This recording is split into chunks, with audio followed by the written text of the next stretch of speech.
ધર્માચરણ કરનારા અને સમયાંતરે ન્યાયનું પાલન કરનારા ધન્ય છે। 13 ફેબ્રુઆરી 2026 શુક્રવાર।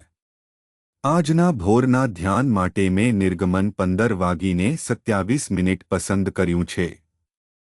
ત્યારે તેઓ એલિમ પહોંચ્યા, જ્યાં 12 વસંતો અને 17 ખજૂરાના ઝાડ હતા, અને તેઓ ત્યાં પાણી પાસે છાવણી કરી। સુપ્રભાત મિત્રો।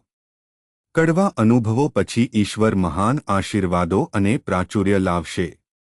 આ શ્લોક પર ધ્યાન કરીએ। આજના ભોરના ધ્યાનનું વિષય છે પ્રાચુર્યમાં આશીર્વાદો। ઇઝરાયેલના લોકો જંગલમાંથી જતા હતા, તેઓ મારા નામના સ્થળે પહોંચ્યા કારણ કે તેઓ 3 દિવસથી પાણી મેળવ્યું નહોતું, પરંતુ મારામાં પાણી કડવું હતું। જો કે ઈશ્વરે તેને મધુર બનાવ્યું અને પછી પ્રભુએ તેમને કહ્યું કે તેઓ તેમના ઘડેલા નિયમો અને વિધિઓનું પાલન કરે, પ્રભુની વાણીને ધ્યાનથી સાંભળે અને ઈશ્વર જે કરવા ઈચ્છે તે કરે, અને ત્યારબાદ ઈશ્વર તેમને કોઈ રોગ નહીં આપે કારણ કે તે તેમના ઉપચારક છે।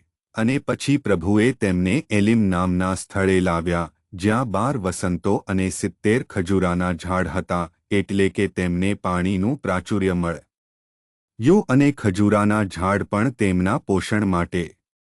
મિત્રો, આપણા જીવનમાં દરેક કડવા અનુભવ પછી જ્યારે આપણે સૌથી ખરાબ પરિસ્થિતિઓમાં ઈશ્વર પર વિશ્વાસ કરીએ, જ્યારે આપણે સૌથી ખરાબ પરિસ્થિતિઓમાં ઈશ્વર તરફ દેખીએ, જ્યારે આપણે સૌથી ખરાબ પરિસ્થિતિઓમાં પણ ઈશ્વરનું સન્માન કરીએ, ત્યારે પ્રભુ આપણને એલિમ તરફ લઈ જશે, જ્યાં વસંતો છે, 12 વસંતો પાણીના।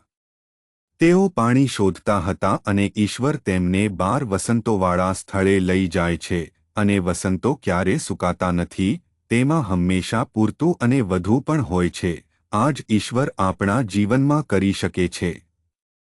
જો તમે જીવનમાં કડવા અનુભવોમાંથી પસાર થયા હો, જો તમે નિષ્ફળતાઓમાંથી પસાર થયા હો, જો તમે સૌથી ખરાબ સમયમાંથી પસાર થયા હો, તો યાદ રાખો કે તમારે તે પરિસ્થિતિઓમાં પણ ઈશ્વર પર વિશ્વાસ કરવો જોઈએ। જ્યારે તમે ઈશ્વર પર વિશ્વાસ કર્યો હોય, જ્યારે તમે પ્રભુ જે કરવા ઈચ્છે તે કર્યું હોય, ત્યારે પ્રભુ તમને વસંતો તરફ લઈ જશે, પ્રભુ તમને ખજૂરાના ઝાડ તરફ લઈ જશે, જ્યાં તમે પોષિત થઈ શકો।